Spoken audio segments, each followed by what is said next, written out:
Intelligent mathematics classes में आप सभी विद्यार्थियों का स्वागत। Maths crash course 2024 class 10th का ये है पार्ट 12। इसके पीछे हम 11 पार्ट अपलोड कर चुके हैं बच्चों। आशा है कि आप लोगों ने उन 11 पार्ट्स को अच्छे से देख लिया होगा। प्रत्येक पार्ट्स में 20 क्वेश्चन का सॉल्यूशन दिया जाता है। चलिए तो आज का हम पार्ट 12 स्टार्ट करते हैं। पहला क्वेश्चन आपके सामने, यदि समीकरण 2x² प्लस px माइनस 3 बराबर 0 का एक मूल -3 हो तब p का मान क्या होगा। इसके लिए आपको ऑप्शन दिए जाएंगे, तो कैसे आप करेक्ट ऑप्शन को पहचान पाएंगे। लीजिए तो सबसे पहले आप द्विघात समीकरण को लिखिए। 2x² प्लस px माइनस 3 बराबर 0। इसका एक मूल -3 दिया गया है बच्चों। अब आप x के जगह -3 बैठा दो, तो 2 गुना -3 का होल स्क्वायर प्लस p गुना x का मान -3, फिर -3 यहाँ से आप लिख दो बराबर के बाद 0। अब इसको सोल्व करके आपको p का मान निकाल देना है। चलो तो 2 लिखिए, -3 का स्क्वायर बच्चों प्लस में 9 होगा। अब p में -3 से गुना होगा तो माइनस में 3p, और ये -3 बराबर के बाद गया तो प्लस में 3 हो गया। 9 गुना 2 आपका 18 बन चुका है। एंड ये +3 इधर आया, ये 3 इधर आया तो -3, एंड -3p उधर गया बराबर के बाद तो +3p। अब 18 में से 3 घटाओगे बच्चों तो कितना मिलेगा, 15 मिलेगा। बराबर कितना है तो 3p। अब 3 के पहाड़ा से 15 कट जाएगा 5 बार में। इस तरह से p का वैल्यू आपका 5 निकल गया प्यारे बच्चों। p का मान 5, तो जहाँ भी 5 होगा वही आपका करेक्ट आंसर होगा। चलिए नेक्स्ट क्वेश्चन ट्रिगोनोमेट्री से लिया गया है, इसको देखते हैं हम लोग। क्वेश्चन नंबर 2 में लिखा हुआ है प्यारे बच्चों की 1 + cot² theta into 1 - cos² theta का मान क्या होगा। बस ट्रिगोनोमेट्री का क्वेश्चन तो फॉर्मूला पे वेस्ट होता है। 1 + cot² थीटा जो है यह आपका cosec² थीटा देगा, इंटू 1 - cos² थीटा आपको sin² थीटा देगा। ठीक है, आगे बढ़ते हैं। cosec² थीटा का फॉर्मूला 1/sin² थीटा होगा। गुना के बाद ये sin² theta same to same हम लिख दे रहे हैं। अब आप sin² थीटा से sin² थीटा काट दीजिए, 1 बच गया, यही है आपका आंसर। तो चलो प्यारे बच्चों, दूसरा का करेक्ट आंसर हुआ 1। चलिए सवाल नंबर 3 में आ जाएं आप लोग। चलो सवाल नंबर 3 कह रहा है कि 5x² - 4x + 2 का विविक्त कर। इसको विवेचक भी कहा जाता है, अंग्रेजी डिस्क्रिमिनेंट होता है।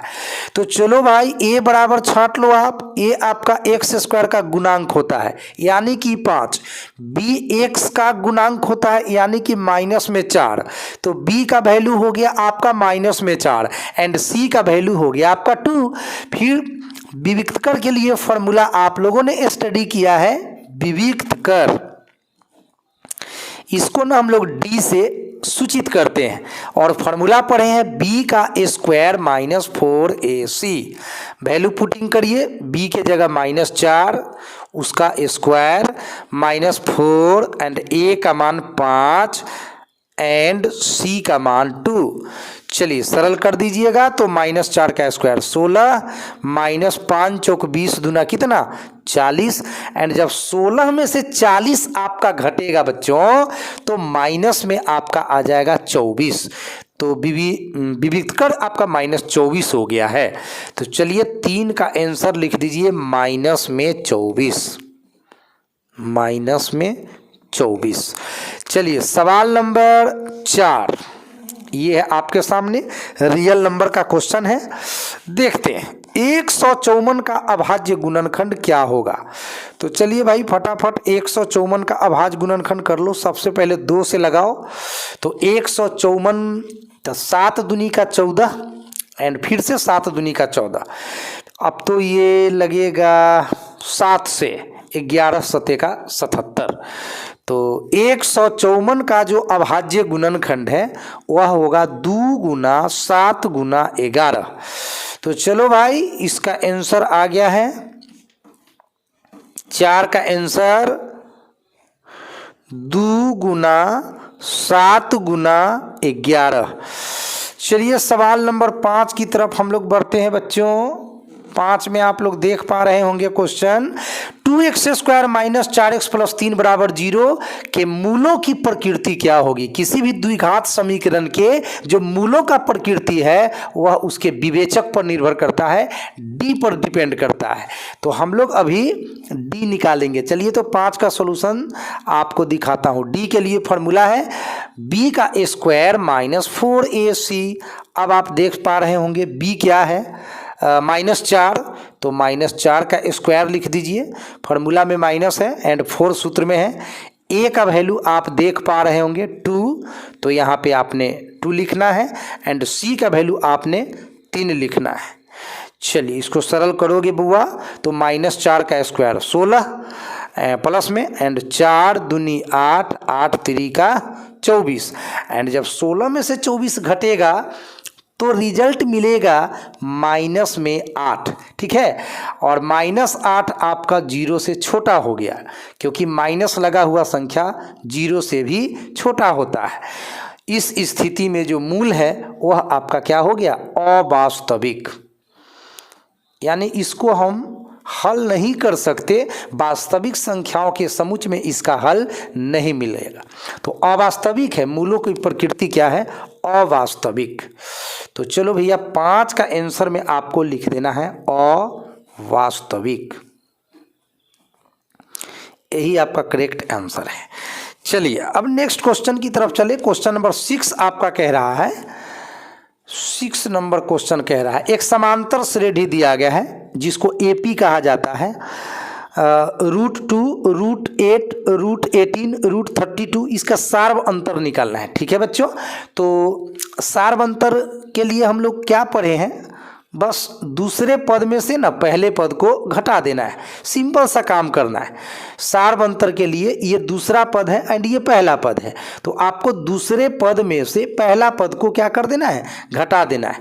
चलिए अब √8 को आपको क्या लिखना है 2 गुना 2 गुना 2, 2 दूना 4 दूना 8 माइनस में √2। अब यहाँ पर 2 का जोड़ा में से 1 बाहर निकल जाएगा, ये 2 का पेयर नहीं बना है तो रूट में ही रह गया। माइनस के बाद तो √2 है ही। अब 2 को √2 में से 1 √2 माइनस हो जाएगा तो फिर से 1 √2 बच जाएगा। तो बस सार्व अंतर हो गया प्यारे बच्चों रूट में 2, तो इसका आंसर रूट में 2 हो गया है। नेक्स्ट क्वेश्चन नंबर 7 की तरफ चलिए। 7 में tan square 30 degree, tan square 30 degree plus cot square 30 degree का वैल्यू पूछ रहा है। चलो भाई तो tan 30 डिग्री का मान बता दो जल्दी जल्दी। tan 30 डिग्री का वैल्यू 1/√3, इसका स्क्वायर कर लो एंड cot 30 डिग्री का वैल्यू √3। ठीक है, इसका स्क्वायर कर लो। अब सरल कर दो, 1 का स्क्वायर 1 ही होता है, √3 का स्क्वायर सिंपल 3 प्लस √3 का स्क्वायर सिंपल 3, 3 के बटा में कुछ नहीं है तो 1 लिख लो। अब 3 और 1 का LCM 3 होगा, 3 एकम 3 तो 1 एकम 1 प्लस 1 तिहाई 3 तो 3 तिहाई 9, ये बना भिन्न का जोड़। अब 9 में 1 जोड़िएगा तो 10/3, तो 10/3 आपका आंसर हो गया। या इसको पूर्णांक तोड़िएगा तो 3 तिहाई 9 और 1 10, 3 पूर्णांक 1/3 भी हो सकता है। तो चलिए 7 का जो आंसर हुआ वह 10/3 या फिर 3 पूर्णांक 1/3। चलिए क्वेश्चन नंबर आपका 8 देख पा रहे होंगे आप लोग।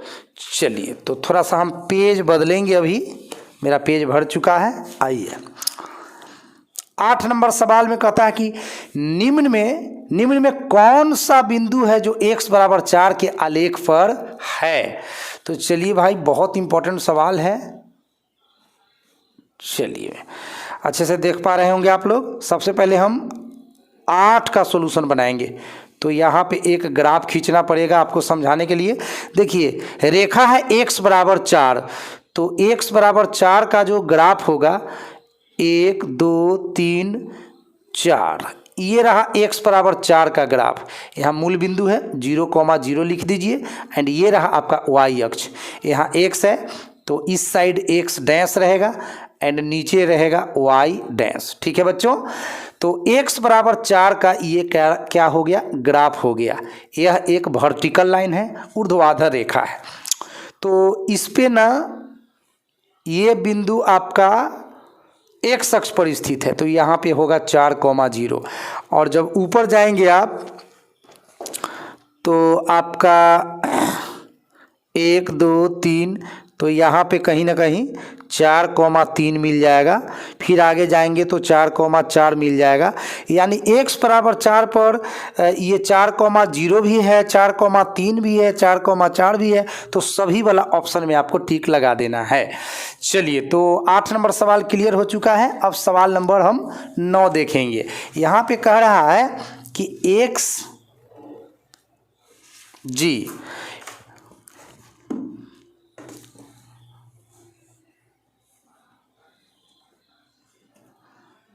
चलिए दिख रहा है बच्चों, चलिए दिखना चाहिए। x + 2, 3x, 4x + 1, ये तीनों आपका समांतर श्रेणी में है, तो x बराबर क्या होगा। तो आपको क्या करना है, मिडिल टर्म बराबर, आपको लिखना है मिडिल टर्म बराबर, क्या लिखना है बच्चों, मिडिल टर्म बराबर first term plus third term upon 2। अब इसको सोल्व कर दीजिए, x आ जाएगा। चलिए 2 से 3 में गुना होगा तो 2 तिहाई का 6x इक्वल टू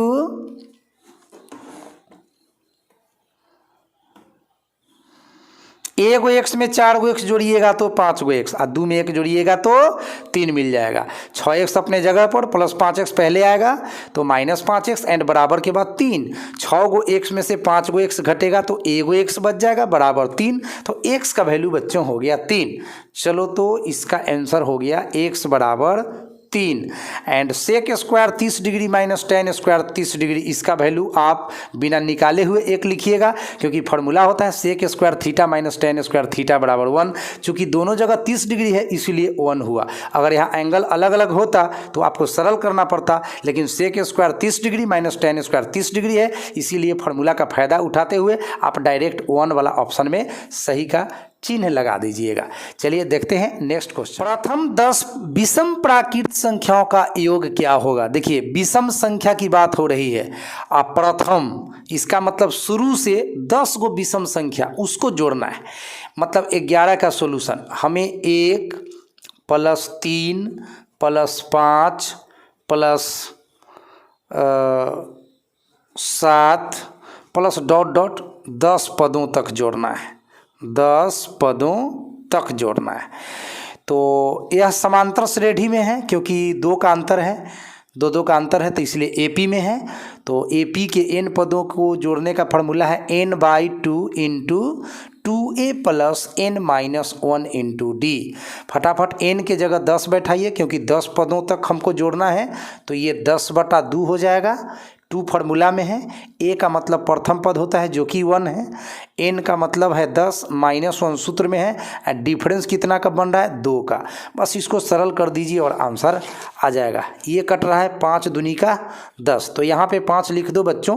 2 × 1 तो 2 होता है, 10 में से 1 घटेगा 9, और 9 × 2 कितना हो गया 18। 18 में 2 जोड़ लीजिए, पहले ब्रैकेट का काम करना है, तो 18 में 2 जोड़िएगा तो 20, और बाहर आपका वेट कर रहा है 5, तो 20 बचे कितना हो गया 100। तो इसका आंसर प्रथम 10 विषम प्राकृत संख्याओं का जो योगफल होगा प्यारे बच्चों वह 100 होगा। तो चलिए यहाँ पे 100 में आपको टिक मार देना है। नेक्स्ट क्वेश्चन है 12 नंबर। कि 9 सेक square A minus 9 ten square ए क्या होगा। सबसे पहले तो 9 आप कॉमन ले लो, तो 9 कॉमन लेने के बाद आपको क्या बच जाएगा, sec square A minus tan square A. अगर आप ट्रिगोनोमेट्री पढ़ते हैं तो पता होना चाहिए sec square theta minus tan square theta, ये ब्रैकेट के भीतर जो भी है इसका वैल्यू 1 होता है। तो फिर 9 गुना 1 बराबर तो 9 ही हो जाएगा। तो चलिए क्वेश्चन नंबर 12 सॉल्व हो चुका है। अब 13 में आ जाइए। एक्स अक्ष पर किसी बिंदु के निर्देशांक का रूप क्या होता है। सिंपल है, x, 0 यानी y का मान ऑलवेज 0 होगा, यही कहने का मतलब है। x पॉजिटिव निगेटिव कुछ भी हो सकता है बट y जो है ऑलवेज 0 होगा। चलिए नेक्स्ट क्वेश्चन नंबर 14 में हम लोग देख रहे हैं कि माइनस में 1, माइनस में 2 किस पाद में स्थित है। बहुत सिंपल आंसर है, ये तो 9th क्लास से ही जान रहे हैं कि x भी माइनस है, y भी माइनस है, तो ये तृतीय पाद का बिंदु है, तृतीय चतुर्थांश का बिंदु है, थर्ड क्वाड्रेंट में स्थित है। चलिए अब हम क्वेश्चन नंबर 15 को देख लें प्यारे बच्चों, जरा 15 को देख लेते हैं। 15 नंबर क्वेश्चन में आपसे पूछ रहा है कि a प्लस बी अगर 90 डिग्री के बराबर हो, a प्लस बी किसके बराबर है बच्चों, 90 डिग्री के बराबर है, तो कॉट a का मान किसके बराबर होगा। चलिए भाई, तो a बराबर हम लिख ही सकते हैं 90 डिग्री, ये प्लस में b है तो बराबर के बाद माइनस में b हो जाएगा। अब ना दोनों पक्षों का हम कॉट लेते हैं, कॉट इसलिए क्योंकि कॉट a का मान पूछा गया है, तो दोनों पक्षों का कॉट लेते हैं प्यारे बच्चों। एंड कॉट 90 डिग्री माइनस थीटा का फॉर्मूला हो जाता है टेन थीटा, यानी कि टेन थीटा की जगह तो b है तो टेन b, तो कॉट a किसके बराबर होगा, टेन b के बराबर होगा। तो 15 का आंसर हुआ टेन b, 15 का आंसर बच्चों टेन b हो गया। चलिए क्वेश्चन नंबर 16 में आ जाइए भाई। अब 16 नंबर क्वेश्चन आपसे सवाल कर रहा है कि यदि 2 थीटा का मान π/2 के बराबर हो तो सेक थीटा किसके बराबर होगा। तो सिंपल, थीटा बराबर क्या हो जाएगा, ये 2 दूनी का 4 यानी कि π/4 एंड थीटा का मतलब होता है 180 डिग्री बटा में 4, काटिएगा तो कितना हो जाएगा, 45 डिग्री हो जाएगा, ये 45 डिग्री हो गया। अब आपको ना सेक थीटा निकालना है, आपको सेक थीटा निकालना है, और थीटा का वैल्यू आपने कितना निकाल लिया है, तो 45 डिग्री, तो यानी कि सेक 45 डिग्री का जो मान होगा वही इसका आंसर होगा। तो आपको मालूम होना चाहिए कि सेक 45 डिग्री √2 होता है। तो चलो भाई 16 का आंसर आपको समझना है √2। चलिए भाई, 4 सिक्कों की उछाल में संभव परिणामों की संख्या क्या होगा। 4 सिक्कों की उछाल में, तो 4 सिक्कों की उछाल में टोटल जो रिजल्ट संभव होगा वह होगा 2 के पावर 4 यानी कि 16। ठीक है, 16 वो परिणाम आपका संभव है। चलो भाई नेक्स्ट क्वेश्चन की ओर चले हम लोग। 18 नंबर सवाल आपसे पूछा है कि यदि कॉस थीटा 12/13 होगा तो कॉसेक थीटा क्या होगा। चलो भाई, तो सबसे पहले हम लोग कॉस थीटा का मान दे रखा है 12/13, तो हम ना सबसे पहले साइन थीटा का मान निकाल लेते हैं, और साइन थीटा का मान निकल जाएगा तो उसमें अंश को हर और हर को अंश बना देंगे तो कॉसेक थीटा का मान हो जाएगा। अब आप लोग एक फार्मूला पढ़े हैं ट्रिगोनोमेट्री में कि sine square theta plus cos square theta equal to 1। इसमें कॉस थीटा का वैल्यू कितना है, 12/13, तो पुटिंग कर दीजिए आप साइन स्क्वायर थीटा और कॉस थीटा का वैल्यू आपका 12/13 दिया गया है, तो 12/13 का होल स्क्वायर इक्वल टू 1। अब आगे बढ़िएगा तो ये हो जाएगा साइन स्क्वायर थीटा प्लस 12 के स्क्वायर 144, 13 का स्क्वायर 169 बराबर कितना 1। इस तरह से sine square theta equal to 1, ये प्लस है तो बराबर के बाद माइनस हो जाएगा 144/169। अब आपके पास आ जाएगा साइन स्क्वायर थीटा 169 एलसीएम लेंगे तो 169 माइनस 144 जब घटाइएगा 169 में 144 तो 25 मिल जाएगा। अब बटा में 169 जब यहाँ साइन स्क्वायर थीटा है तो जब हम स्क्वायर को हटावेंगे तो इधर आपका रूट लग जाएगा 25/169 तो 25 का वर्गमूल हो गया 5 और 169 का 13। अब साइन थीटा निकल गया तो कॉसेक थीटा निकालना बड़ा आसान काम है। क्या करना है 13 को ऊपर बीग देना है और 5 को नीचे खींच लेना है तो 13/5 इसका आंसर हो गया। तो चलिए भाई 18 का आंसर 13/5, 18 का आंसर 13/5। चलिए अब 19 नंबर सवाल में आप लोग आ जाइए। 19 नंबर सवाल का सॉल्यूशन आपको मैं दिखा दूं। कह रहा है कि दो अर्धगोले के आयतनों का अनुपात 27/64 है तो उनके वक्र पृष्ठ के क्षेत्रफलों का अनुपात क्या होगा। चलिए भाई बहुत अच्छा सवाल। दो अर्धगोले, ये रहा आपका पहला अर्धगोला जी, एंड ये रहा आपका दूसरा अर्धगोला। इसका त्रिज्या हम स्मॉल आर मान लेते हैं एंड इसका त्रिज्या हम कैपिटल आर मान लेते हैं और इसके आयतनों का अनुपात दिया है 27/64। तो हम लिख सकते हैं कि V1/V2 बराबर 27/64। V1 का मतलब कहें तो छोटे वाले अर्धगोले का आयतन एंड V2 कहें तो बड़े वाले अर्धगोले का आयतन। एंड अर्धगोला का आयतन क्या होता है बच्चों बताओ 2/3 पाई R3 एंड बटा में भी लिखिए 2/3 पाई कैपिटल R3 बराबर 27/64। 2/3 कटा, पाई से पाई कटा एंड इधर से Q हटेगा तो R by capital R equal to इधर आपका घनमूल चढ़ जाएगा 27/64।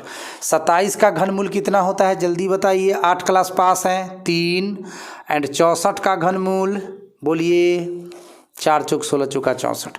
तो त्रिज्याओं का अनुपात निकल गया है आपका 3/4। अब निकालना क्या है तो वक्र पृष्ठ के क्षेत्रफलों का अनुपात। तो काम अभी बाकी है प्यारे बच्चों, इसका काम अभी बाकी है। तो चलिए वक्र पृष्ठ के क्षेत्रफलों का अनुपात निकालना है तो मतलब S1/S2 निकाल देते हैं।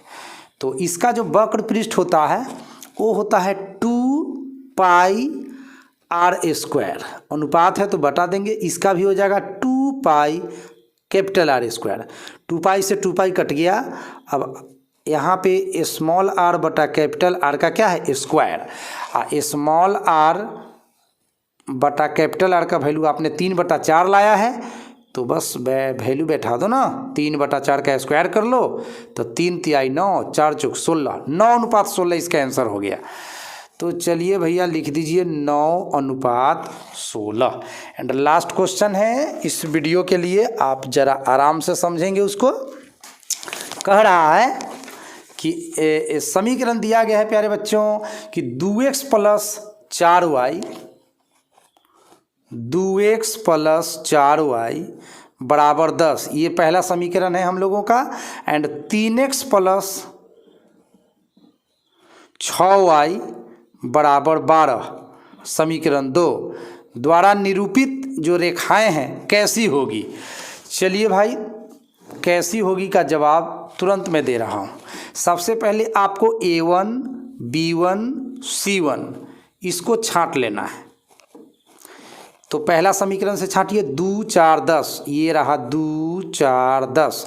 उसके बाद आपको A2 B2 C2 छांट लेना है तो 3 6 12, तो यहाँ पे 3 6 12।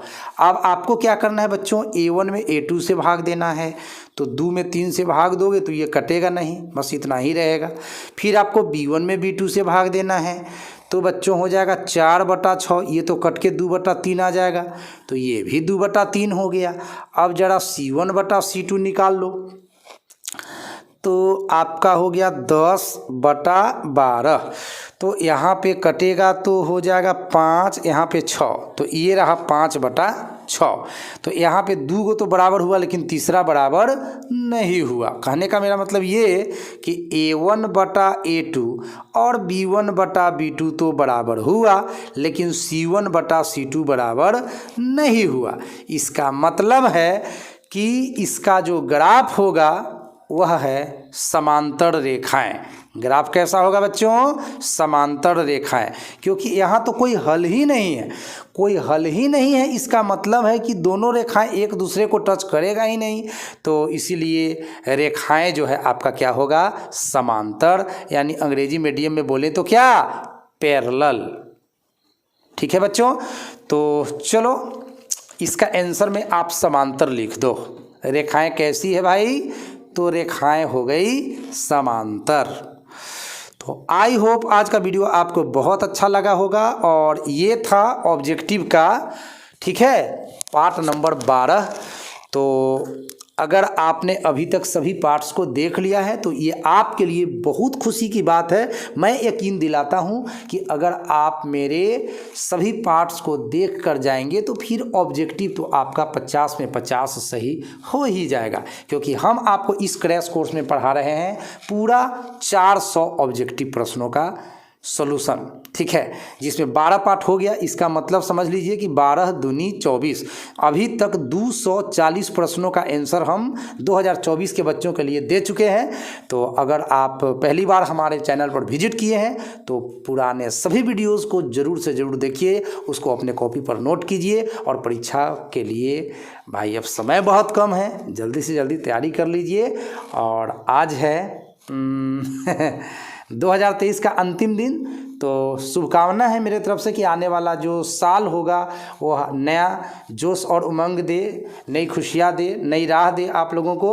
आपका आने वाला फ्यूचर ब्राइट हो, अच्छा रिजल्ट लेकर आए, अपने माता पिता को गिफ्ट करें।